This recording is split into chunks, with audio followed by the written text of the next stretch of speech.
Right,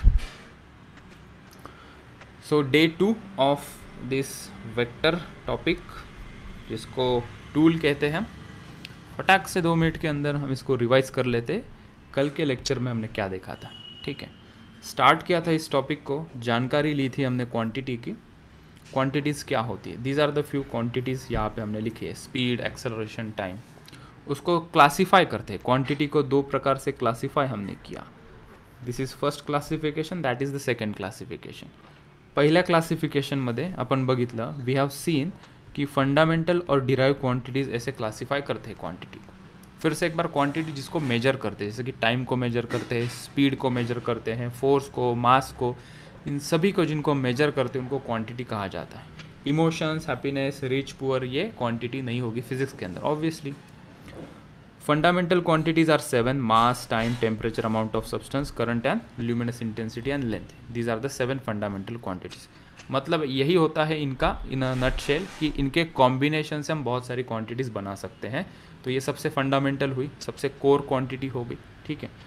तो इनके combination से जो क्वांटिटीज़ बनती है उनको डिराइव क्वांटिटी कहा जाता है, ठीक है। जैसे कि force, momentum, acceleration, velocity and the many so many quantities, ठीक है। वो हमारे डिस्कशन का टॉपिक नहीं है। क्वांटिटी को दूसरे नज़रिए से, दूसरे एंगल से अगर हम देखते हैं तो क्वांटिटी को हम वेक्टर और स्केलर के फॉर्म में क्लासीफाई करते हैं, ठीक है। सो वेक्टर क्वांटिटीज़ जिनको डायरेक्शन और मैग्नीट्यूड दोनों होता है, जैसे कि फोर्स। स्केलर क्वांटिटी जिनको सिर्फ मैग्नीट्यूड होता है, जैसे कि टाइम। और डेफिनेशन क्या बोली थी मैंने, कैसे याद रखना है, जैसे कि फोर्स कितना लगाओगे और कहाँ लगाओगे, ये 2 इन्फॉर्मेशन बताना ज़रूरी है। टाइम कितना हुआ, एक ही इन्फॉर्मेशन से काम चला। फोर्स के लिए 2 कौन सी इन्फॉर्मेशन बताना ज़रूरी होता है, direction as well as magnitude. Scalar quantity को सिर्फ हम टाइम कितना हुआ, 10 minute, 15 minute, 4:30, only magnitude is sufficient. अच्छा, तो इस टॉपिक में इनकी बात करेंगे। यस बेटा। सर ये वीडियो ऑफ करो ना, बीच बीच में आ रहा है। वीडियो को ऑफ कर देते हैं। All right, okay, thank you. या ठीक है। अभी तो वेक्टर का डिस्कशन चल रहा था। वेक्टर के कुछ एग्जांपल्स हमने लिए थे, जल्दी जल्दी से इसे ख़त्म कर देते because this is yesterday's discussion. Force is a vector quantity, समझाने की कोशिश ये थी यहाँ पे कि अगर किसी ऑब्जेक्ट के ऊपर हम 5 न्यूटन का फोर्स लगाते हैं, लेफ़्ट में लगाओगे, राइट में लगाओगे, यहाँ पे मैंने राइट में फोर्स लगाया, यहाँ पे मैंने लेफ़्ट में फोर्स लगाया, तो जब हम रिप्रेजेंट करेंगे या जब कभी हम लिखेंगे तो हम कैसे लिख सकते हैं, हम लिखेंगे 5 न्यूटन का फोर्स लगाया मैंने टूवर्ड्स द राइट। मतलब ये जो 5 न्यूटन लिखा है ये मैग्नीट्यूड हुआ, ये टूवर्ड्स द राइट लिखा है ये इसका डायरेक्शन हुआ, राइट। सो 2 चीज़ें बतानी ज़रूरी है फोर्स के लिए, 5 न्यूटन और उसका डायरेक्शन। लेकिन जब हम वेक्टर में रिप्रेजेंट करेंगे इसको, जब बताएंगे एक्चुअल अच्छे तरीके में जब इसे बताएंगे तो हम इसको लिखेंगे 5i कैप। अगर फोर्स टूवर्ड्स द राइट लगता है तो हमने 5i कैप न्यूटन लिखा। ये सेकेंड एग्जाम्पल में force towards the left direction, मैंने -i कैप लिखा। तो यहाँ से पहला मुद्दा हमें मिला कि ये आई कैप क्या होता है, -i कैप क्या होता है। ये डायरेक्शन को इंडिकेट करता है, जिसको हमने कल नाम दिया था यूनिट वेक्टर। इसका सिग्निफिकेंस क्या है, ये किसी भी क्वांटिटी, वेक्टर क्वांटिटी का डायरेक्शन बताने में यूज़फुल होता है।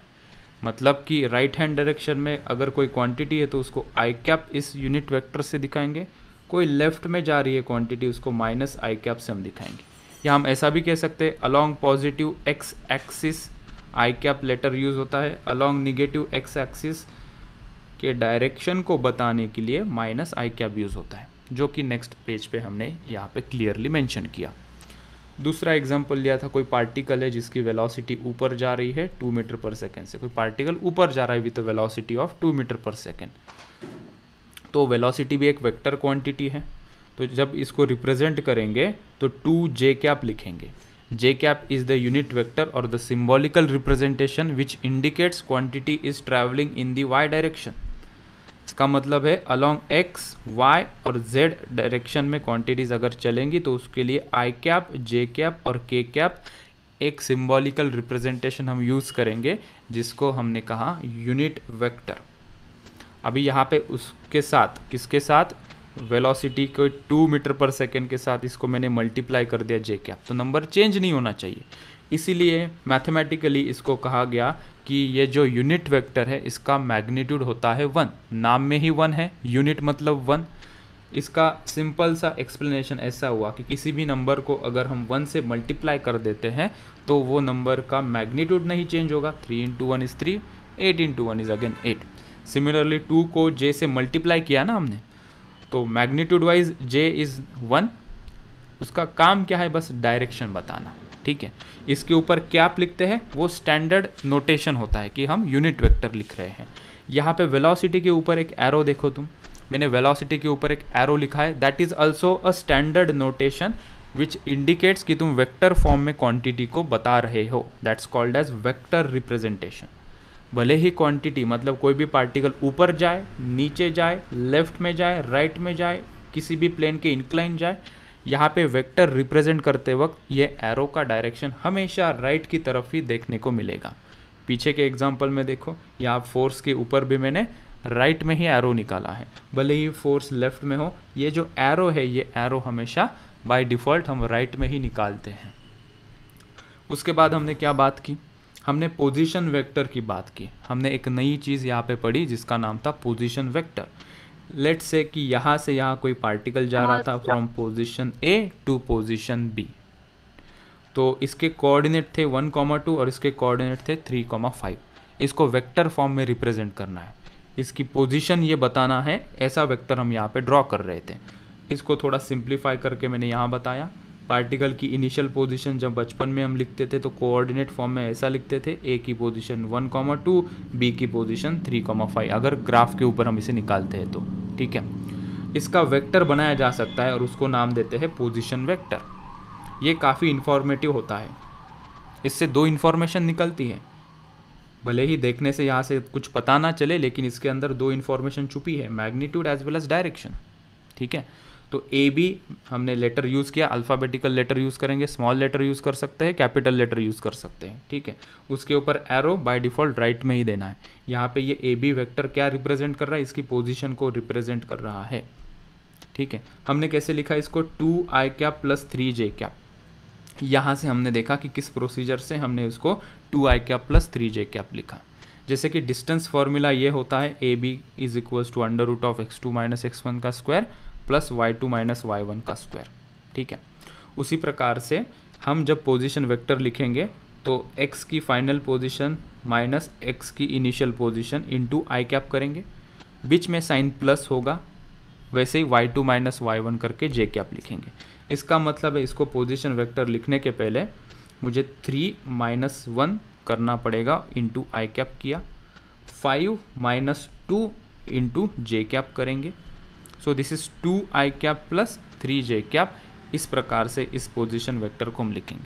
क्या अभी इस लिखने से क्या मिलेगा हमें, इस लिखने से हमें इसका मैग्नीट्यूड मिलेगा, मतलब ये लेंथ कितनी है और इसका एंगल कितना है हॉरिजॉन्टल के साथ, ये हम निकाल सकते हैं। तो जब हम किसी कोर टॉपिक में चलेंगे फिजिक्स के अंदर, यहाँ पे चीज़ें बहुत जगह पे वेक्टर फॉर्म में लिखी होगी, जो वेक्टर क्वांटिटीज़ है उसको वेक्टर फॉर्म में लिखा होगा, i cap, j cap, 5i cap, 4j cap, like that. फिर हमने बात की थी कि इसका मैग्नीट्यूड बता सकते हो, मतलब इसकी लेंथ हमें बता सकते हो इस फॉर्मूला से। तो एक फॉर्मूला होता है जिसको हम लिखते हैं √i कैप का कोएफिशिएंट प्लस j कैप का कोएफिशिएंट का स्क्वायर। वो आंसर हमें मिला √13। जब हम टॉपिक के अंदर जाएंगे तब हम देखेंगे कि ये फॉर्मूला एक्चुअली में है क्या, या नेक्स्ट स्लाइड में मुझे और एक्सप्लेन किया मैंने डिटेल में। तो हमें आंसर मिला √13, जो हम यहाँ पे स्कूल में करते थे by coordinate formula of distance, वहाँ से भी हमें √13 आंसर मिला था, ठीक है। जब 11th में पढ़ेंगे तो इस प्रकार से हम कभी भी डिस्टेंस या उसका मैग्नीट्यूड निकालेंगे। डायरेक्शन भी निकाल सकते हैं यहाँ से। यहाँ पे हमने देखा कि ये 2i + 3j, विजुलाइज करो, 2i मतलब 2 unit in x direction, 3j मतलब 3 यूनिट इन y डायरेक्शन, ठीक है। तो इसको हमने लिखा कि ये टोटल डिस्प्लेसमेंट है, उसको हमने x और y कंपोनेंट में रिप्रेजेंट किया था। यहाँ पे हमें ये एंगल थीटा पूछा है, ओरिजिनल डायग्राम में भी देख सकते हो, this angle theta is asking. ये कितना था डिस्टेंस 2 और ये कितना था डिस्टेंस 3, यहाँ से डायरेक्टली हम देख सकते हैं। तो tan थीटा से हमने इसको निकाला, तुम कहोगे सर साइन थीटा ही क्यों नहीं, कॉट थीटा ही क्यों नहीं, क्योंकि opposite upon base suitable tan theta ही दिखाता है। सो यहाँ पे हमने लिखा tan theta is equal to opposite में 3 एडजेसेंट में 2। सो यहाँ से एंगल भी निकल के आया, इसका मैग्नीट्यूड भी निकल के आया। तो यहाँ पे हमने लिखा theta is equals to tan raise to -1 को हम ऐसे रीड करते टैन इनवर्स ऑफ 3/2। ये लॉग टेबल से आंसर निकल के आता है, इसके आगे सॉल्व करने की ज़रूरत नहीं है। आगे आए हमने देखा फिर एडिशन ऑफ 2 वेक्टर। तो एक एक कॉन्सेप्ट मैंने एग्जाम्पल से समझाई है। आज हम मल्टीप्लिकेशन देखेंगे बेटा। ये लास्ट स्लाइड है जहाँ पे हम एडिशन को थोड़ा रिवाइज कर लेते हैं कल के लेक्चर का। एक एग्जाम्पल मैंने यहाँ पे लिखा था कि 1 kg और 2 kg दो मास है। मैंने कहा कि टोटल मास कितना है, हमने कहा 3 kg। फाइन, ऐसा ही करते हैं हम, क्योंकि ये स्केलर क्वांटिटी है, mass is a scalar quantity, उसको हम अरिथमेटिकली डायरेक्टली ऐड कर सकते हैं 2 + 1 3 kg। लेकिन जब वेक्टर क्वांटिटी की एडिशन की बात हो, जैसे कि सेकंड एग्जांपल में देख सकते हैं, एक वेक्टर क्वांटिटी लिए मैंने like a force is a vector quantity. यहाँ पे मैं देख सकता हूँ कि 2 न्यूटन और 3 न्यूटन सेम डायरेक्शन में लग रहे हैं, तो मैंने टोटल फोर्स डायरेक्टली ऐड कर दिया। साइंटिफिकली तरीका हमने देखा कि वेक्टर के अंदर लॉ ऑफ पैरेललोग्राम होता है, जो हमें एक फॉर्मूला बताता है दो वेक्टर को ऐड करने का। ठीक है, वो फॉर्मूला होता है ये √(a² + b² + 2ab cos theta. यहाँ पे देखते हैं तो ये दो वेक्टर पैरेलल है, मतलब angle between the 2 vector is 0 degree. A की जगह पे मैंने 2 पुट किया, बी की जगह पे 3 पुट किया, मान लिया ये 2 है और ये 3 है। इस फॉर्मूला में मैंने डाल दिया और मैंने सॉल्व करके देखा तो आंसर 5 न्यूटन आ रहा था। फाइन, सो डायरेक्टली एडिशन भी तो 5 न्यूटन आ रही थी। लेकिन अगर हम थर्ड एग्जाम्पल की तरफ बढ़ते हैं, यहाँ पे हमने देखा 2 न्यूटन और 3 न्यूटन एक दूसरे को परपेंडिकुलर है।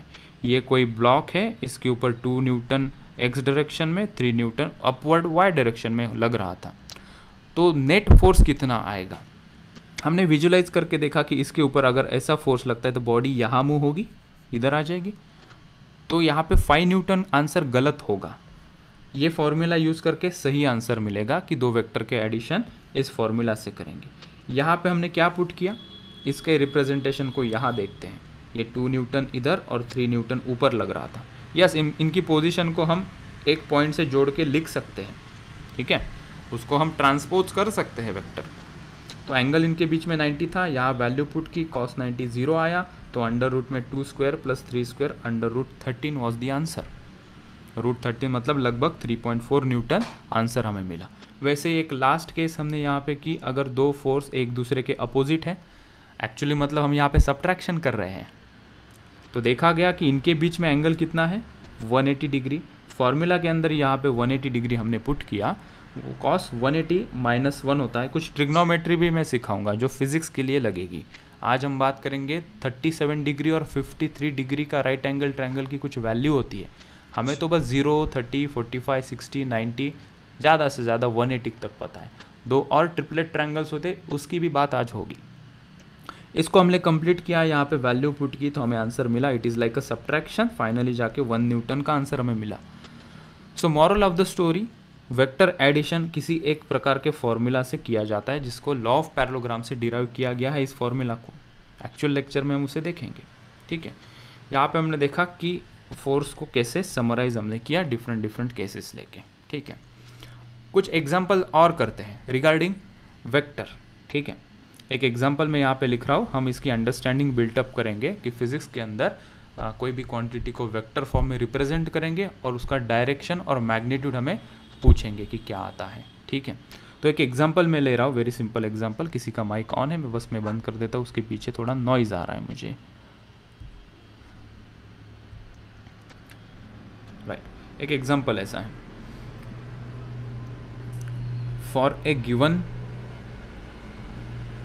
वेक्टर, वो वेक्टर कोई भी हो सकता है, वेलोसिटी को रिप्रेजेंट करे, डिस्प्लेसमेंट को रिप्रेजेंट करे, हम उसे जनरलाइज कर देते। फॉर अ गिवन वेक्टर, कोई वेक्टर p है, वो इस प्रकार से लिखा है 3i + 4j, और हमें पूछा है find its magnitude, and direction, ठीक है। तो ये जो वेक्टर फॉर्म में रिप्रेजेंट किया है, यहाँ से मैग्नीट्यूड कितना होगा इस वेक्टर का, ये जो कोई वेक्टर क्वांटिटी होगी, कोई फोर्स होगा, कुछ भी होगा, ये वेक्टर क्वांटिटी, इसका मैग्नीट्यूड बताओ और डायरेक्शन बताओ। तो पहला एग्जांपल मैं करता हूँ ताकि तुम रिफ्रेश हो जाओगे, और सेकंड एग्जांपल तुम लोग ट्राई करना। तब तक एक नोटबुक और पेन हैंडी रखना साथ में, ठीक है। चलो, तो मैग्नीट्यूड के लिए हमारे पास फॉर्मूला है। जब हम मैग्नीट्यूड निकालते, देखो डिटेल चीज़ें बता रहा हूँ अभी, जब हम मैग्नीट्यूड निकालेंगे मतलब कि कितना नंबर कितना होगा इसका, अगर फोर्स है तो कितना न्यूटन का फोर्स है, ये वेलोसिटी तो कितने मीटर पर सेकेंड की वेलोसिटी, लाइक दैट। जब हम मैग्नीट्यूड की बात करेंगे तो यहाँ पे देखोगे कि मैंने यहाँ पे 2 वर्टिकल लाइन लगाई है। ये सिंबॉलिकल रिप्रेजेंटेशन होता है कि तुम उसका मैग्नीट्यूड निकालने जा रहे हो, ठीक है। फॉर्मूला क्या है हमारे पास, ये वाला फॉर्मूला, रिजल्टेंट ऑफ 2 वेक्टर। यहाँ पे 2 वेक्टर है ना, ये आई कैप का एक वेक्टर और जे कैप का वेक्टर, राइट। 2 वेक्टर की ज़्यादातर बात होगी। क्या फॉर्मूला था वह 2 वेक्टर का रिजल्टेंट निकालने का, P square plus Q square plus 2pq cos theta. ये फॉर्मूला याद रखना। यहाँ पे p हम ले लेते हैं 3 को, सो 3 square plus 4 square plus 2 into 3 into 4 into cos. यहाँ पे कोई मुझे बता सकता है क्या थीटा कितना होगा? यहाँ पे थीटा को कितना पुट करूँ मैं? Any guess? 1। नहीं, एंगल है वो, 1 कैसे हो सका? आई और जे के फॉर्म में इट विल बी 90 एग्जैक्टली, ठीक है। अब ये 3 I cap plus 4 J cap graph में देखोगे तो ये ऐसा होगा कुछ, it is P is equals to, ये होगा 3 I cap plus 4 J cap, ठीक है। मतलब क्या है कि ये x डायरेक्शन में 3 यूनिट है और y डायरेक्शन में कितना यूनिट है? ये 4 यूनिट है, ठीक है। तो x और y के बीच में एंगल कितना होता है, थीटा कितना होता है? 90 डिग्री। I और J ये दोनों कैसे हैं? I क्या रिप्रेजेंट करता है बेटा? कोई क्वांटिटी x डायरेक्शन के अलोंग चलती है जिसको हम I से रिप्रेजेंट करते हैं। प्लस देखिए आगे लिखा है J, 4J कैप। तो J कैप मतलब क्या होता है? y एक्सिस के अलोंग कोई क्वांटिटी है। तो इसके 2 कंपोनेंट हमें दिए हैं, एक 3 और एक यहाँ पे 4। इनके बीच में एंगल कितना हुआ? 90 डिग्री, राइट। तो यहाँ पे थीटा को हम कितना पुट करेंगे? 90 डिग्री। एक शॉर्ट में याद रखना, जब कभी भी आई जे हो इनके बीच में एंगल कितना होता है? 90 डिग्री। अगर कन्फ्यूजन हो रहा है तो फिलहाल के लिए इतना याद रखो, आई और जे यहाँ पे गिवन है, तो 2 वेक्टर के बीच में एंगल कितना आएगा? 90 डिग्री। यहाँ पे हमने निकाला 90। तो cos 90 कितना होता है? How much is cos 90? 0 होता है, कल हमने देखा था, ठीक है। तो ये अंडर रूट में हमारा आंसर मिल जाएगा 3 स्क्वायर, यस। 4 स्क्वायर प्लस ये टर्म 0 हो जाएगी क्योंकि ये cos 90 0 और 0 से किसी से भी मल्टीप्लाई करते तो 0 आ जाएगा। तो ये हो जाएगा 9 plus 16 that is √25 that is 5, ठीक है। तो ये 5 आंसर क्या है, ठीक है। मतलब ये जो वेक्टर है इसका रिजल्टेंट, ठीक है। इसकी डायग्राम एक बार समझ लो तुम लोग। 3 I cap plus 4 J cap की डायग्राम में यहाँ पे थोड़ा ठीक से बता देता हूँ, ठीक है। ये सब हटा के एक अच्छी डायग्राम यहाँ पे हम ड्रॉ करते हैं। सो इस P वेक्टर को जो है 3 I cap plus 4 J cap visualise करना है, तो क्या करो, आई कैप है, कितना है वो? 3। आई कैप मतलब x डायरेक्शन में के अलोंग एक एरो निकालो जिसका मैग्नीट्यूड हो 3। ऐसा नहीं कि स्केल लेके तुम निकाल रहे हो, एक बाय रफ हमने निकाला है। 4 न्यूटन, लेट से कि 4 यूनिट, फोर्स होगा तो न्यूटन कहेंगे। जे कैप के पहले क्या लिखा है? 4। जे कैप किसको इंडिकेट करता है? Quantity going along y direction, ठीक है। तो ये 5 क्या है? इन दोनों का इफेक्टिव फोर्स, 3 और 4 का जो इफेक्टिव फोर्स है वो है 5, या 3 और 4 ये जो वेक्टर है उनका रिजल्टेंट आंसर है 5। कहाँ पे लगेगा? मतलब हमें सेकेंड आंसर निकालना पड़ेगा ताकि हम बता पाएंगे कि ये जो 5 यूनिट है, अगर कोई यूनिट पता नहीं तो उसके आगे हम सिर्फ यूनिट लिखते हैं। फोर्स होगा तो न्यूटन लिखेंगे, वेलोसिटी होगी तो मीटर पर सेकेंड लेंगे, सो फोर्थ सो ऑन, ठीक। तो ये जो इन दोनों का रिजल्टेंट है 3 और 4 का, वो आया 5। कौन से डायरेक्शन में लगेगा? कौन से डायरेक्शन में लगेगा? ये यहाँ लगेगा, कितना एंगल फॉर्म करेगा? यहाँ लगेगा तो कितना एंगल फॉर्म करेगा, वो हम निकाल सकते हैं। तो पहला आंसर तो हमारा यहाँ पे आ गया, जो हमें मैग्नीट्यूड पूछा था। सेकंड हमें पूछा था इसका डायरेक्शन। डायरेक्शन हम कैसे निकालेंगे? यहाँ पे देखो tan थीटा, हम यहाँ पे लिखेंगे एक फॉर्मूला tan थीटा। ठीक है। इसका coefficient y coefficient upon x coefficient, कल भी मैंने बताया था, y coefficient upon x coefficient से हम इसे लिखेंगे। y कोएफिशिएंट कितना है, मतलब j का पहले क्या लिखा है 4, x कोएफिशिएंट कितना है, मतलब i के पहले क्या लिखा है 3। तो यहाँ पे मुझे मिला tan theta is equals to 4/3, मतलब ये 4 और 3 का जो रिजल्टेंट है तो उसके बीच में ही आएगा। हमेशा एक चीज़ याद रखना, दो वेक्टर का आंसर उसके बीच में ही आता है। तो ये जो एंगल है ये एंगल थीटा है। तुम कहोगे सर ये आपने y/x कैसे लिखा, ये एक बार बताओ। तो यहाँ पे क्या करते हैं, ये अगर रिजल्टेंट है यहाँ से हम एक वेक्टर ड्रॉ करते हैं, ठीक है। तो यहाँ पे अगर देखोगे ये 4 है तो ये भी 4 होगा, पैरेलल साइड है ये, इतना मैग्नीट्यूड है ये, ठीक है।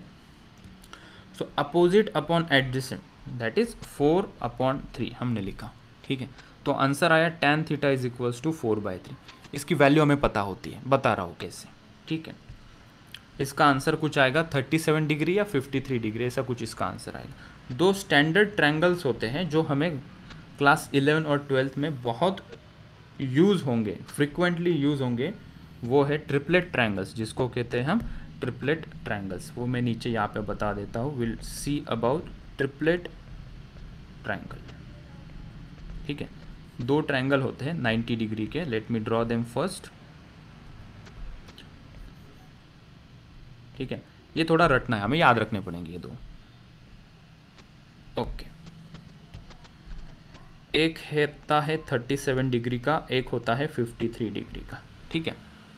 उसकी साइड्स जो होती है ये होती है यहाँ पे 3, यहाँ पे 4, यहाँ पे 5। 53 डिग्री वाला ट्रायंगल में यहाँ पे 4 होता है, यहाँ पे 3 होता है, यहाँ पे 5 होता है, ठीक है। अगर यहाँ से हम देखते हैं कि tan 37 डिग्री की वैल्यू कितनी आएगी, सो tan क्या होता है, अपोजिट अपॉन एडजेसेंट, तो कितना आ रहा है वो 3/4। अगर हम tan 53 डिग्री की वैल्यू यहाँ से निकालेंगे, ये दोनों ट्रायंगल जिनको ट्रिपलेट ट्रायंगल कहते हैं वो आए कहाँ से, वो गौण बात है, हमें इनको याद रखना है। 37 53 ये स्टैंडर्ड होती है। तुम कहोगे फिर 38 का भी होता है क्या, नहीं। 52 का भी होता है क्या, नहीं। 37 और 53 यही स्टैंडर्ड होते हैं हमारे लिए। 53 tan 53 कोई मुझे बताए कितना आएगा इसका आंसर, 4/3 4/3 राइट। अपोजिट में 4 है, एडजेसेंट में 3 है, ठीक है। मतलब यहाँ पे ये जो tan theta is equals to 4/3 आया है, तो ये थीटा कितना होगा, पहले तो इसको रिप्रेजेंट करेंगे tan इनवर्स 4/3 ऐसे, और हमने देखा कि tan थीटा की वैल्यू 4/3 कहाँ पे आती है, 53 डिग्री पे आती। तो यहाँ पे एंगल कितना हुआ, ये 53 डिग्री। मतलब ये जो दो वेक्टर्स है, ये वाली डायग्राम को थोड़ा फोकस करते हैं। ये जो वेक्टर्स हैं 3i cap plus 4j cap, इनका जो रिजल्टेंट है वो कितना एंगल फॉर्म कर रहा है, 53 डिग्री का, 53 डिग्री का। फॉर सिंप्लिसिटी तुम इसको ऐसा ट्रीट कर सकते हो, कोई ऑब्जेक्ट है, यहाँ पे 3 न्यूटन का फोर्स लग रहा है और यहाँ से ऊपर 4 न्यूटन का फोर्स लग रहा है। इस सिचुएशन को वेक्टोरियली कैसे रिप्रेजेंट किया जाएगा, मैंने F सिंबल यूज़ किया फोर्स के लिए। मैं लिखूँगा 3i cap plus 4j cap, क्योंकि 3 न्यूटन का फोर्स x डायरेक्शन में, 4 न्यूटन का फोर्स अपवर्ड y डायरेक्शन में, तो 3i cap plus 4j cap, ये वाला क्वेश्चन। अभी बॉडी मूव कहाँ होगी और कितने फोर्स से मूव होगी, तो इसका आंसर कितना आया हमारा मैग्नीट्यूड का 5 यूनिट। अगर इसको फोर्स के लिए लगाया जाए तो हमने देखा कि ये बॉडी यहाँ पे मूव होगी, इधर कितने फोर्स से, 5 न्यूटन के फोर्स से बॉडी यहाँ पे आ जाएगी, ठीक है। कितने एंगल पे, हॉरिजॉन्टल के साथ, तो हमने वो भी देखा 53 डिग्री। ये इसका मीनिंग होता है, ठीक है। एक बार नटशेल में इसको क्लियर कर देते, किसी का कन्फ्यूजन है तो वो भी दूर कर लेंगे। वेक्टर गिवन है तो उसका मैग्नीट्यूड और डायरेक्शन निकालने को बोला है, ठीक है। मैग्नीट्यूड इस फॉर्मूला से निकाला जाता है, ये वाला फॉर्मूला। जब i और j दिए हो, मतलब उनके बीच में एंगल 90 डिग्री होता है, दो वेक्टर के बीच का एंगल कितना होता है 90 डिग्री, अगर i j के फॉर्म में दिया हो, वो आया 5 यूनिट। हमने डायरेक्शन निकाला। और दूसरी बात मैंने यहाँ पे की कि दो वेक्टर का आंसर उसके बीच में ही आता है, ठीक है। तो यहाँ से अगर हम ट्रायंगल देखें तो y/x हम लिख सकते हैं opposite upon adjacent, that is 4/3। ये पैरेलल साइड है, इसके एग्जैक्टली सेम मैग्नीट्यूड का ट्रायंगल अगर निकालोगे तो that will become 4, adjacent side will become 3। तो tan थीटा आया बेटा 4/3। यहाँ पे मैंने एक चीज़ बताई, ट्रिपलेट ट्रायंगल कुछ होता है, ये याद रखने वाली चीज़ है। 37 डिग्री और 53 डिग्री का एक ट्रायंगल होता है। 37 डिग्री के ट्रायंगल में अपोजिट साइड में 3 लिखना, यहाँ पे 4 लिखना, हाइपोटेनस साइड 5। याद रखने का सिंपल तरीका है, अपोजिट एडजेसेंट साइड 5 होगी, यहाँ पे भी 5 होगी। 37 छोटा है तो उसके सामने वाली साइड भी छोटी, दैट इज़ 3। 53 डिग्री बड़ा है तो उसके सामने वाली साइड भी बड़ी होगी, दैट इज़ 4। ठीक है, तो हमने यहाँ पे देखा कि मेरा answer tan theta is equal to 4/3 आ रहा है। तो हमने देखा कि कुछ स्टैंडर्ड आंसर लग रहा है। tan 53 डिग्री निकाल के देखा तो वो 4/3 आ रहा था, मतलब यहाँ पे जो गिवन एंगल होगा वो होगा 53 डिग्री का। इसको मैंने बताया कि अगर विजुअलाइज करना है तो मान लो कि 3 न्यूटन का फोर्स और 4 न्यूटन का फोर्स किसी ऑब्जेक्ट के ऊपर लगता है, तो नेट बॉडी कहाँ मूव होगी और कितने फोर्स से मूव होगी, तो वो होगी 5 न्यूटन के फोर्स से 53 डिग्री एंगल विथ हॉरिजॉन्टल। ठीक है, ये बात हमने यहाँ पे की। आगे चलते हैं, यहाँ पे तुम लोग मुझे बताना,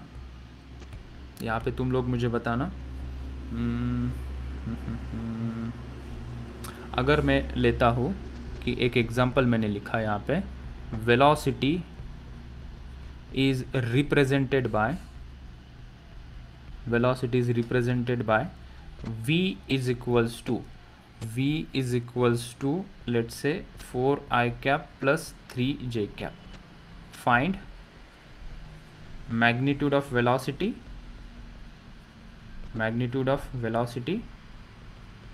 and second direction in which this particle is moving.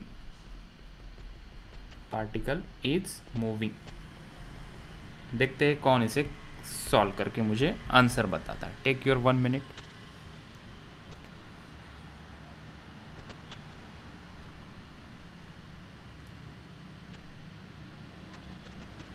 सबसे पहले तो इसे ग्राफ ड्रॉ करो, इसका मतलब स्केच ड्रॉ करो, कैसे दिखेगा ये।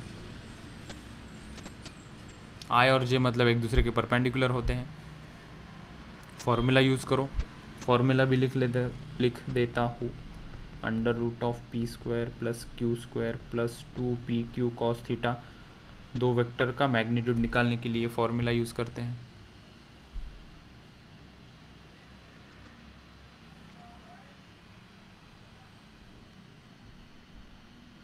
सर आ गया। सर आ गया। आ गया answer. Sarvesh Vasundhara.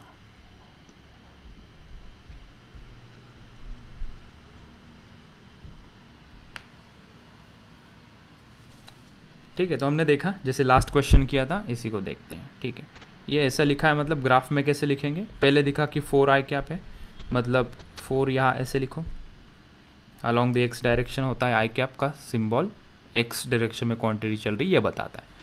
3j cap है तो वहाँ से ही एक लाइन ऊपर निकालो, वेरी गुड बेटा 3।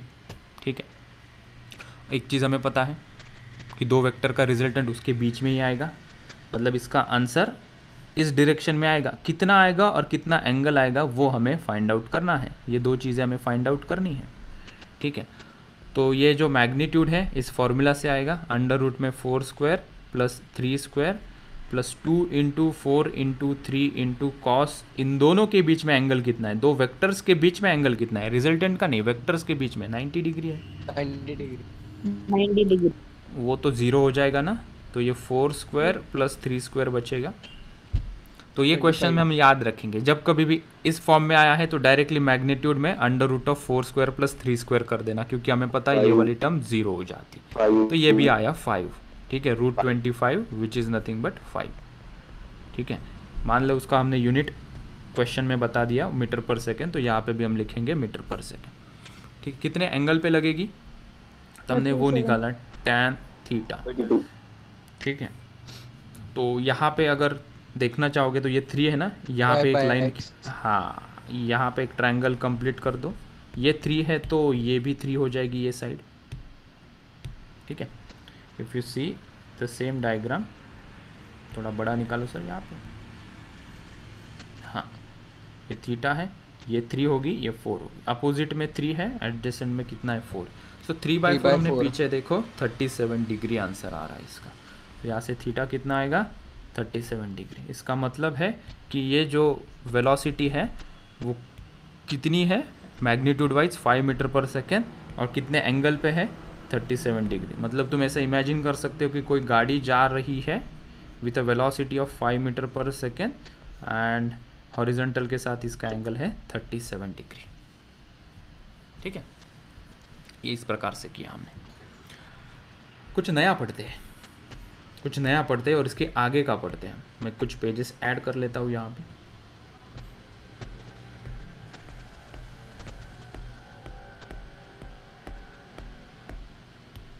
ठीक है, मैं यहाँ पे लिख रहा हूँ रिजोल्यूशन ऑफ ए वेक्टर। एक हेडिंग हमने ऐसा दिया, क्या दिया हम देखते हैं। हम अभी दो वेक्टर की बात कर रहे थे, दो वेक्टर से हमने उसका एक वेक्टर रिजल्टेंट निकाला। ये जो हमने आंसर निकाला है ना, ये इसको रिजल्टेंट भी कहते हैं। ठीक है, नाम में अभी कुछ नहीं रखा है, बस थोड़ा थोड़ा दिमाग में डालने की कोशिश है मेरी कि देखो एक एक नाम ये होते हैं, इसको यूनिट वेक्टर कहते हैं, इसको देखो ये कुछ फॉर्मूला होता है, ये कुछ रिजल्टेंट होता है, ये कुछ ट्रिपलेट ट्रायंगल्स होते हैं। तो धीरे धीरे छोटी छोटी चीज़ें मैं तुम्हारे दिमाग के अंदर डालने की कोशिश कर रहा हूँ। ठीक है, यहाँ पे हम क्या करेंगे, यहाँ पे हमें एक वेक्टर दिया होगा। ठीक है, लेट्स से कि ये वेक्टर दिया है और यहाँ पे 5 न्यूटन का एक फोर्स मान लेते हैं फॉर एग्जांपल से ये कॉन्सेप्ट समझाने की कोशिश है। बस माइक बंद कर दे कोई पीछे। 5 न्यूटन का फोर्स एक वेक्टर बताया हमने यहाँ पे। ठीक है, और ये एंगल फॉर्म कर रहा है 37 डिग्री का हॉरिजॉन्टल के साथ। ठीक है, इसको रियल लाइफ सिचुएशन से कंपेयर करो। इसका मतलब है कि कोई एक ब्लॉक है, इसके ऊपर हम फोर्स लगा रहे हैं 5 न्यूटन का 37 डिग्री का एंगल बना के। ठीक है, तो ये कहाँ मूव होगी बेटा, ऑब्वियसली एक ही फोर्स है तो इस डायरेक्शन में चलेगी जिस डायरेक्शन में हमने फोर्स लगाया, तो बॉडी यहाँ पे मूव होगी। ठीक है, वो कहते हैं कि रिजोल्यूशन ऑफ वेक्टर मतलब क्या, कि अगर इस 5 न्यूटन फोर्स को, सर्वेश बेटा माइक बंद कर दूसरा, अगर कहते हैं ये कि 5 न्यूटन का फोर्स को रिप्लेस कर दो दो फोर्स से, दो परपेंडिकुलर फोर्स से, मतलब कि आपने सर यहाँ पे एक ही फोर्स लगाया ना 5 न्यूटन का, इसके जगह पे आप दो परपेंडिकुलर फोर्स लगाते, मतलब इसके जगह पे आप दो परपेंडिकुलर फोर्स लगाते, एक यहाँ से और एक यहाँ से, ताकि ये बॉडी सेम डायरेक्शन में मूव करे, सेम डायरेक्शन में मूव करे। ऐसे दो कंपोनेंट क्या होंगे वो बताओ, एक हॉरिजॉन्टल कंपोनेंट क्या होगा और एक वर्टिकल कंपोनेंट क्या होगा वो हमें बताओ। ऐसा कई बार पूछा जाता है और इसके और दूसरे एग्जाम्पल में बताऊंगा, ये तो थोड़ा ध्यान से समझ लेना ये बात। फिर से एक बार थोड़ा स्लो जाएंगे हम। ठीक है, हो सकता है चीज़ें मैं रिपीट करूँ 2-3 बार, लेट हैव पेशेंस। 5 न्यूटन का फोर्स के मुझे रिजॉल्व करने हैं दो वेक्टर, मतलब इसको दो वेक्टर परपेंडिकुलर फॉर्म में तोड़ना है। पिक्चर हमने देखा कि एक्चुअल रिप्रेजेंटेशन विजुअलाइज करते हैं कि किसी ब्लॉक के ऊपर लेट से 5 न्यूटन का फोर्स लग रहा है 37 डिग्री एंगल पे और ये बॉडी यहाँ पे मूव हो रही है। अगर इस 5 न्यूटन फोर्स को, जो कि एक फोर्स है, उसको हम दो फोर्स से रिप्लेस कर दे और हमें सेम मोशन मिले, मतलब जिस डायरेक्शन में वो 5 न्यूटन के फोर्स से चल रहा था वही डायरेक्शन में चले, लेकिन अगर हम उसे दो फोर्स लगाए तो वो दो फोर्स किन मैग्नीट्यूड की होगी, 1 न्यूटन 2 न्यूटन कितना होगा, इसको कहते हैं रिजोल्यूशन ऑफ वेक्टर। सिंपल भाषा में एक वेक्टर को दो परपेंडिकुलर वेक्टर्स में तोड़ना। ठीक है, तो मैं पहले शॉर्टकट बता देता हूँ, बाद में हम उसकी डिटेल फॉर्म में चर्चा करेंगे। ठीक है, जब कभी भी ऐसा दिया हो और हमें कहेंगे कि इसको एक कंपोनेंट में तोड़ो, रिजॉल्व करो, इसको दो वर्ड मैंने अभी यूज़ किए, इसको रिजॉल्व करो या कंपोनेंट में तोड़ो, ब्रेक करो। तो जब हम इसको ब्रेक करेंगे, ये कितना है 5 न्यूटन का फोर्स है। ठीक है, इसको दो परपेंडिकुलर हिस्सों में हमें तोड़ना है, तो एक फोर्स यहाँ पे दिखाना और एक दूसरा फोर्स यहाँ ऊपर दिखाना। ठीक है, हमें लेट्स से कि ये x है और ये फोर्स y है, हमें fx और fy इन दो कंपोनेंट में इस फोर्स को तोड़ना है, मतलब ये दो फोर्स सेम इफेक्ट 5 न्यूटन जितना दे। ठीक है, एंगल कितना गिवन था हमें यहाँ पे 37 डिग्री का। ठीक है, फिर नेचुरल हमारे माइंड में सवाल आएगा, सर ये यहाँ पे ही क्यों, ये ऊपर ही क्यों। ये इधर क्यों नहीं, एक इधर क्यों नहीं, वो रीज़न भी बताऊंगा, पहले इतना समझ लो फिर वो मैं एक्सप्लेनेशन दूंगा, ठीक है। शॉर्टकट पहले बताऊंगा मैं कैसे करना है। जिस कंपोनेंट के पास से हम एंगल मेजर कर रहे हैं, मैंने 37 डिग्री इस कंपोनेंट हॉरिजॉन्टल से मेजर किया ना, तो यहाँ पे लिखना 5 cos 37 डिग्री, और ये वाला जो दूसरा कंपोनेंट है इसको लिखेंगे 5 sin 37 डिग्री, ठीक है। मैंने शॉर्टकट बताया, साइंटिफिक रीज़न अभी तक बोला नहीं है, ठीक है। तो इस 5 न्यूटन को हमने दो कंपोनेंट में तोड़ा, एक इधर और एक इधर, आगे बताऊंगा ये दोनों ही डायरेक्शन क्यों लिए। फिर मैंने दूसरी बात बताई कि ये वाला कंपोनेंट को क्या लिखोगे, ये रिजल्टेंट 5 है इंटू कॉस 37 लिखना, जहाँ से हम एंगल मेजर करेंगे वो वाले कंपोनेंट में कॉस लेते हैं, ठीक है। ये शॉर्टकट पहले याद रखो, पहले शॉर्टकट याद रखेंगे। और जो दूसरा वाला कंपोनेंट होगा जो कि परपेंडिकुलर है पहले वाले कंपोनेंट से, वो होगा 5 sin 37, ठीक है। पहले हम इसका आंसर निकाल लेते, फिर उसकी और डिटेल में चर्चा करते जो हमारे माइंड में क्वेश्चंस स्ट्राइक कर रहे हैं। कोई मुझे बताया कि 5 cos 37 का आंसर क्या होगा, तो हमने देखा कि 37 डिग्री वाला ट्रायंगल सर ने अभी बताया, वो मैं यहाँ पे फिर से ड्रॉ कर देता हूँ, ठीक है। ये मैंने यहाँ पे ड्रॉ किया 37 वाला ट्रायंगल। ये अगर 37 है, सामने वाली साइड कितनी होती है, जिसको अगर ये चमक गया, सामने वाली साइड क्या लिखी थी हमने, 3 लिखा था यहाँ पे लिखा था 4, यहाँ पे लिखा था 5।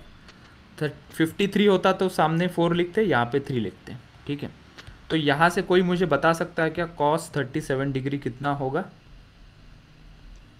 cos क्या होता है, adjacent upon hypotenuse, adjacent upon 4/5 hypotenuse, ठीक है। एडजेसेंट में कितना है बेटा, 4। और इतना तो समझते हो ना सभी लोग, एडजेसेंट मतलब क्या है, जो एंगल है उसके एडजेसेंट वाली साइड ये, इसको अपोजिट वाली साइड कहते हैं, इसको एडजेसेंट वाली। अपॉन हाइपोटेनियस में कितना है 5, ठीक है। तो ये क्या आएगा 5 इंटू 4/5, राइट। तो ये 5 कट जाएगा, दैट इज 4 न्यूटन। तो इसका ये कंपोनेंट कितना आया, 4 न्यूटन, ठीक है। वैसे ही मुझे बताओ y कंपोनेंट कितना आएगा, वहाँ पे क्या लिखा है, sin 37 डिग्री लिखा है। यहाँ से sin 37 बता सकता है कोई, 3/5 ट्रायंगल को देख के 3 upon Newton. Opposite upon hypotenuse ऐसे लिखते हैं, right. 5 3/5 yes, opposite upon Newton. Hypotenuse ऐसे लिखते हैं। सो अपोजिट में कितना है 3, यहाँ पे हाइपोटेनियस में कितना है 5। 3/5 तो ये वाला कंपोनेंट आ जाएगा 5 इंटू 3/5, तो 5 कट हो गया, दिस इज 3 न्यूटन, ठीक है। तो हमारा आंसर मिला, हमें पूछा यही था कि इसके कंपोनेंट बताओ। तो 5 न्यूटन को 2 हिस्सों में हमने बांट दिया, एक हिस्सा बन गया इसका 4 न्यूटन, एक हिस्सा बन गया इसका 3 न्यूटन, ठीक है। मतलब 5 न्यूटन को 2 हिस्सों में अगर हम ब्रेक करेंगे तो वो 2 हिस्से कौन से होंगे, हॉरिजॉन्टल वाला 4 न्यूटन, और ये वर्टिकल नीचे से जो ऊपर लग रहा है वो होगा 3 न्यूटन, ठीक है। हाँ, अभी 2 बातें हमने करनी है, ठीक है। ये थोड़े देर के लिए तो तुम ये शॉर्टकट से ही काम चला लेना कि जहाँ से हम एंगल मेजर करते हैं वो कॉस वाला कंपोनेंट होता है, और 1-2 एग्जांपल लेके वो क्लियर करूँगा और एक्चुअल क्लास में उसका एक्सप्लेनेशन दूंगा कि क्यों कॉस लिया यहाँ पे, ठीक है। दूसरी बात ये थी कि सर आपने यहाँ पे और यहाँ पे ही क्यों लिया, ठीक है। एक दूसरा एग्जाम्पल क्रिएट करता हूँ, वहाँ से तुम लोगों की अंडरस्टैंडिंग बढ़ेगी। Let me make it small, ठीक है। एक सेकेंड एग्जाम्पल यहाँ पे हम लिखते हैं, लेट्स टेक अनदर एग्जाम्पल। कोई फोर्स नीचे की दिशा में, कोई वेक्टर है, लेट्स से वही 5 न्यूटन हम लेते हैं नीचे की दिशा में, ठीक है। और इस वेक्टर का वर्टिकल के साथ इस बार एंगल दिया है 37 डिग्री, ठीक है। हमें वही सवाल पूछा गया कि रिजॉल्व करो, 2 कंपोनेंट में इसे रिजॉल्व करो, ठीक है। कौन है रे, लाइट ऑन हो गया इसका, सर्वेश खेल रहा है क्या तू क्लास में, ध्यान दो यहाँ पे, चलो ओके। अब इसके 2 कंपोनेंट्स निकालेंगे, तो ध्यान देना कभी भी 2 कंपोनेंट्स जब हम रिजॉल्व करते हैं तो ये जो रिजल्टेंट है ये हमेशा उन दोनों कंपोनेंट्स के बीच में आना चाहिए। जैसा कि ये 5 न्यूटन इधर था, तो एक कंपोनेंट इधर और एक कंपोनेंट इधर निकालोगे तभी तो ये उसके बीच में आएगा। अगर मैं यहाँ पे लेता एक कंपोनेंट ये और एक कंपोनेंट है, तो रिजल्टेंट इसके बीच में कहाँ है, ये तो बाहर आ गया, तो इसीलिए कंपोनेंट ऐसे गिराए जाते हैं, परपेंडिकुलर कंपोनेंट ऐसे गिराए जाते हैं ताकि ये जो हमारा रिजल्टेंट है वो उनके बीच में आए। तो यहाँ पे अगर हम देखेंगे तो इसके कंपोनेंट्स कैसे बनेंगे, एक कंपोनेंट इधर ड्रॉ करना पड़ेगा और एक कंपोनेंट मुझे यहाँ नीचे ड्रॉ करना पड़ेगा, तभी तो ये बीच में आएगा 5 न्यूटन। ठीक है, तो इस ओरिएंटेशन के लिए इसके दो कंपोनेंट, एक पीछे की तरफ बनेगा और एक यहाँ पे नीचे की तरफ बनेगा। ठीक है, ऑलराइट। तो मुझे बताओ इस कंपोनेंट को क्या लिखें, क्या मैं इस कंपोनेंट को 5 cos 37 डिग्री लिखूं या 5 sin 37 डिग्री लिखना सही होगा, कौन सा सही होगा? ये 5 वाले cos कंपोनेंट। तो हम लिखेंगे 5 cos 37 डिग्री। क्यों सर? क्योंकि सर ने अभी बताया जहाँ से एंगल मेजर होगा वो वाला कंपोनेंट को cos लेना है। ठीक है, तो ये वाला कंपोनेंट क्या हो जाएगा, we will write 5 sin 37 degree. समझ में आई बात? अगर कोई और तीसरा एग्जाम्पल यहाँ पे लेके इसको फिर 9 2 11 कर देते हैं। Let's take third example. ये तो अभी हम सॉल्व करेंगे, यहाँ पे तो वैल्यू और गिवन है, वो वैल्यू पुट करोगे तो दो कंपोनेंट वहाँ से मिल जाएंगे। ठीक है, इसके आगे भी बात होती है लेकिन मैं बताऊँगा तो तुम लोग कन्फ्यूज़ हो जाओगे पूरा। ठीक है, so will make it light note. अगर मैं यहाँ पे निकालता हूँ 5 न्यूटन और मैं कहता हूँ कि उसका जो एंगल है, थोड़ा छोटा बता दूँ, उसका जो एंगल है यहाँ पे वो बना रहा है 30 डिग्री और कहा गया कि इसके दो कंपोनेंट्स निकालो। ठीक है, तो पहली बात, रिजल्टेंट बीच में आना चाहिए।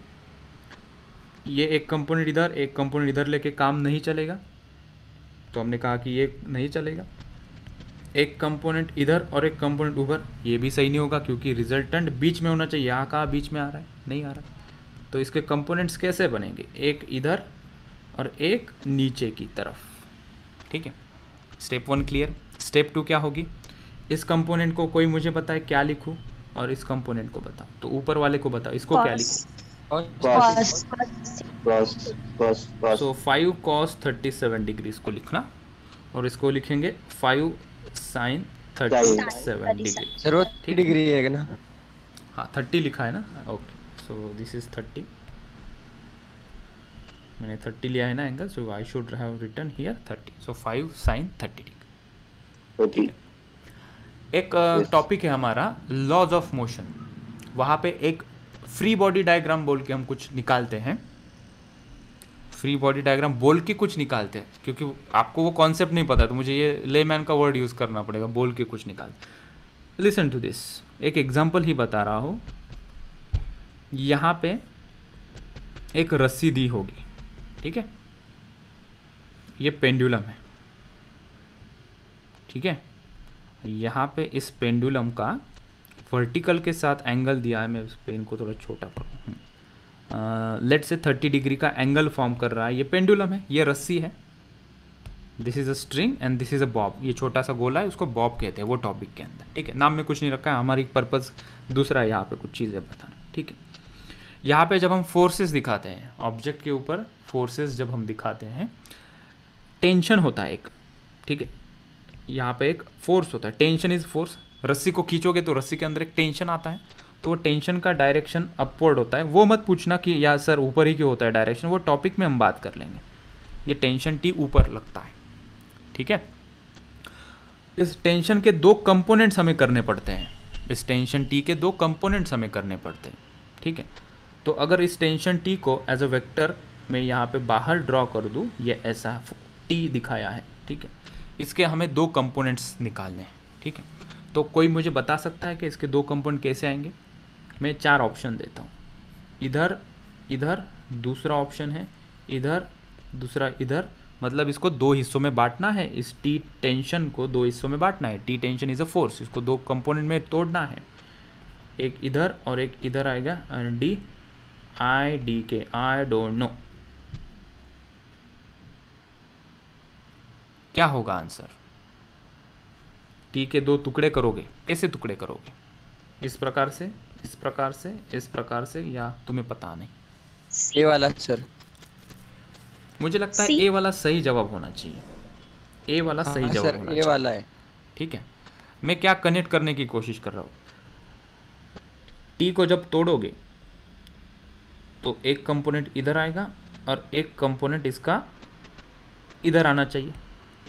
वही तो रिजोल्यूशन में बताया कि अगर 5 न्यूटन फोर्स इसको 2 हिस्सों में बांटना है तो रिजल्टेंट हमेशा बीच में आना चाहिए। कोई भी तीनों एग्जांपल देख लो तुम यहाँ पे, रिजल्टेंट बीच में कब आता है, यहाँ पे देखो रिजल्टेंट बीच में कब आता है। ठीक है, वैसे ही हमने देखा ये टेंशन टी यहाँ लग रहा है तो उसके 2 कंपोनेंट्स, एक ऊपर आएगा एक और एक हॉरिजॉन्टली लेफ्ट में आएगा, तभी तो ये टी बीच में आया। क्लियर हो गई बात। अब ये एंगल कैसे देखेंगे, ये 30 डिग्री है, थोड़ा ज्योमेट्री के साथ खेलना पड़ेगा, सिंपल वाला ज्योमेट्री। ठीक है, अगर यहाँ पे देखोगे ये लाइन मैंने ड्रॉ की, मतलब यही लाइन ड्रॉ है यहाँ पे ये। ठीक है, तो हमारे 2 कंपोनेंट कैसे आए, मैं डिफरेंट कलर ले लेता हूँ यहाँ पे, I will take this colour.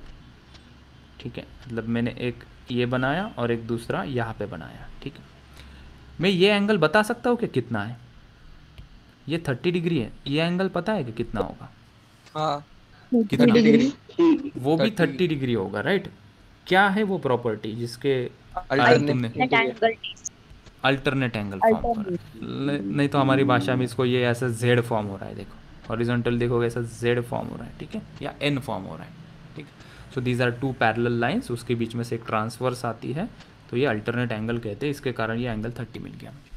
तो क्या इस कंपोनेंट को क्या लिखोगे, ये वाले कंपोनेंट को क्या लिखेंगे, यहाँ से एंगल मेजर किया, will write T cos 30 degree, इसको लिखोगे टी साइन 30 डिग्री। ठीक है, और एक एग्जांपल से समझते हैं। लॉज ऑफ मोशन के अंदर ये सिचुएशन काफ़ी कॉमन है, जो टॉपिक है काइनेमेटिक्स के बाद में उसके अंदर ये चीज़ हम पढ़ते हैं कि यहाँ पे ये एंगल दिया है 30 डिग्री, यहाँ पे एक ब्लॉक दिया है जिसका मास m है। ठीक है, ग्रेविटेशनल फोर्स ब्लॉक के ऊपर नीचे लगता है mg, इसके मुझे 2 कंपोनेंट्स करने हैं। ठीक है, मुझे इसके 2 कंपोनेंट कैसे करने हैं, एक कंपोनेंट इधर और दूसरा कंपोनेंट मैं इधर ले रहा हूँ।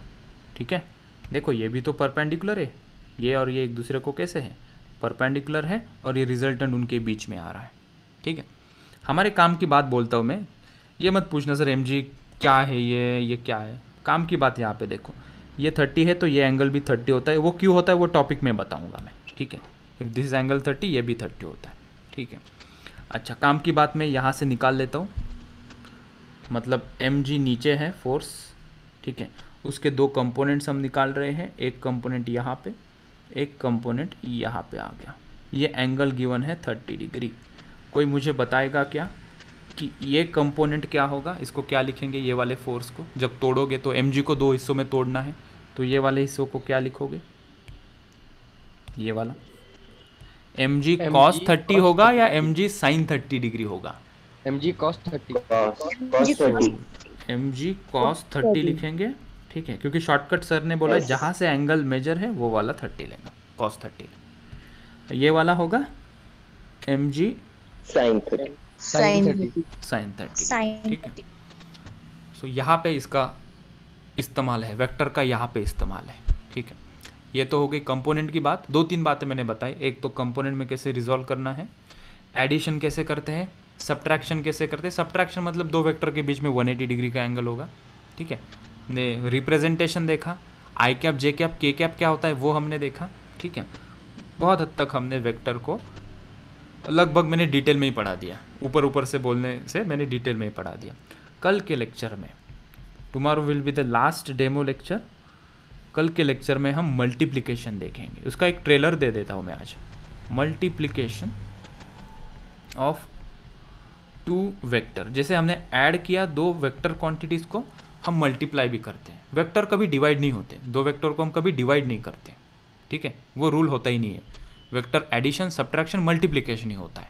तो एडिशन के बाद हम मल्टीप्लिकेशन पढ़ेंगे, यहाँ पे ऑलमोस्ट टॉपिक खत्म हो जाता है ये। ठीक है, वेक्टर का मल्टीप्लिकेशन ऐसा नहीं होता कि तुम जैसे 3 इंटू 4 करोगे तो 12 लिख दिया, 8 इंटू 6 लिखोगे तो वो कुछ हो गया, 7 इंटू 9 लिख देंगे तो डायरेक्टली आंसर लिख दिया, ऐसे नहीं होता।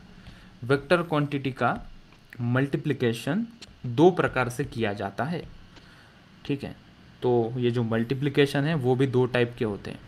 एक को कहते हैं हम स्केलार प्रोडक्ट, मल्टीप्लिकेशन का दूसरा नाम होता है मल्टीप्लिकेशन का दूसरा नाम प्रोडक्ट होता है, राइट। सो मल्टीप्लिकेशन को या प्रोडक्ट को, तो स्केलर प्रोडक्ट या इसको डॉट प्रोडक्ट कहते हैं।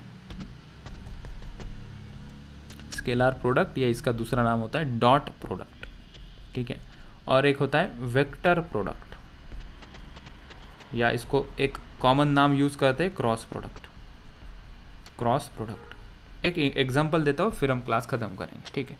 एग्जांपल कि हमें ये डिसाइड करना पड़ता है कि कहाँ डॉट प्रोडक्ट यूज़ करें, कहाँ क्रॉस प्रोडक्ट यूज़ करें, ठीक है। तुमने वर्क डन का फॉर्मूला कभी सुना होगा। वर्क डन क्या होता है formula? Distance into- upon time. नहीं, डिस्टेंस अपॉन टाइम तो स्पीड हो जाएगी। वर्क डन फोर्स इनटू क्या होता है? डिस्प्लेसमेंट। वर्क डन क्या होता है? फोर्स इनटू डिस्प्लेसमेंट, ठीक है। जब इसको वेक्टर फॉर्म में रिप्रेजेंट करेंगे, वर्क डन तो स्केलर क्वांटिटी होती है, work done is a scalar quantity, ठीक है। क्यों होती है वो बाद में बात करेंगे, बस अभी के लिए पकड़ लो कि work done scalar quantity. For a while understand it, work done is scalar quantity. Force तो वेक्टर क्वांटिटी है, छाती ठोक के हम कह सकते हैं, वी नो। डिस्प्लेसमेंट वो भी हमें पता है, वो भी कैसी होती है? वेक्टर क्वांटिटी होती है। फोर्स को मैंने एफ से दिखाया, डिस्प्लेसमेंट को मैंने डी से दिखाया। इनका जो मल्टीप्लिकेशन होता है, इसके बीच में हम डॉट लगा देते हैं, और इसके कुछ रूल्स होते हैं, इसको कहते हैं डॉट प्रोडक्ट। दो वेक्टर का मल्टीप्लिकेशन के बीच में डॉट लगा दिया तो हम कहेंगे डॉट प्रोडक्ट, और इसको किसी डिफरेंट रूल से सॉल्व करते हैं, ठीक है। तो यहाँ पे डॉट प्रोडक्ट यूज हुआ, ठीक है। दूसरा एग्जाम्पल, टॉर्क।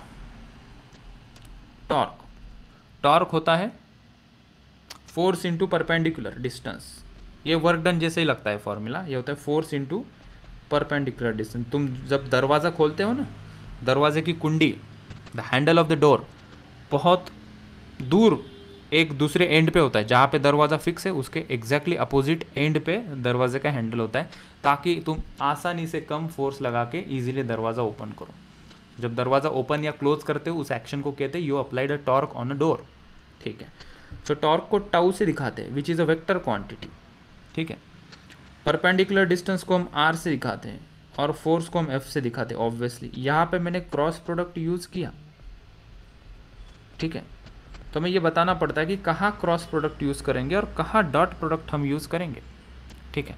एक सिंपल सा क्लू दे देता हूँ, अगर दो मल्टीप्लिकेशन का आंसर स्केलर आता है, स्केलर क्वांटिटी अगर आंसर आता है, दो वेक्टर क्वांटिटी का आंसर, फोर्स और डिस्प्लेसमेंट ये दोनों कैसे हैं? वेक्टर है। डिस्प्लेसमेंट भी कैसा है? वेक्टर। लेकिन इनका मल्टीप्लिकेशन करने के बाद आंसर स्केलर आया, तो हम वहाँ पे डॉट प्रोडक्ट यूज़ करते हैं। कल देखेंगे उसके क्या तरीके होते हैं, किस प्रकार से डॉट प्रोडक्ट को देखा जाता है। और जब दो वेक्टर का मल्टीप्लिकेशन भी एक वेक्टर क्वांटिटी आता है, जैसे कि टॉर्क एक वेक्टर क्वांटिटी है, डिस्प्लेसमेंट या परपेंडिकुलर डिस्टेंस भी एक वेक्टर क्वांटिटी है, तो दो वेक्टर क्वांटिटी का मल्टीप्लिकेशन अगर वेक्टर क्वांटिटी है तो हम वहाँ पे क्रॉस प्रोडक्ट यूज़ करते हैं। ये वाला फंडा हम कल देखेंगे, ठीक है। सो आज के लेक्चर में इतना ही। ये वीडियो अगर फिर से देखना है तो यूट्यूब के ऊपर थोड़ी देर से अपलोड हो जाएगा। ऐप डाउनलोड करो, वहाँ पे ये नोट्स अपलोड हो जाएंगे, ठीक है। Tomorrow will be the last day where I am uploading all the demo lectures and notes to the open group. उसके बाद ये सभी क्लोज हो जाएंगे। जो एडमिशन लेंगे उनके लिए ही फिर रेगुलर क्लास चलेगी, लिंक भी चेंज हो जाएगी, ओके। आज शाम में मैं ग्रुप के ऊपर एक एडमिशन फॉर्म पोस्ट करूंगा और फीस डिटेल भी ग्रुप के ऊपर पोस्ट करूंगा। तो जो इंटरेस्टेड है वो एडमिशन फॉर्म भरे। और regarding fees if you want to discuss anything you can directly call me. मैंने मेरा नंबर भी ग्रुप के ऊपर पोस्ट किया है। अगर कोई ग्रुप में नहीं है, उसको नंबर पता नहीं है, तो मैं मेरा नंबर यहाँ पे लिख के दे देता हूँ। Number is 9423907256। ठीक है, चलो कल मिलते हैं बच्चों। Thank you so much, bye bye, take care. Thank you sir, bye.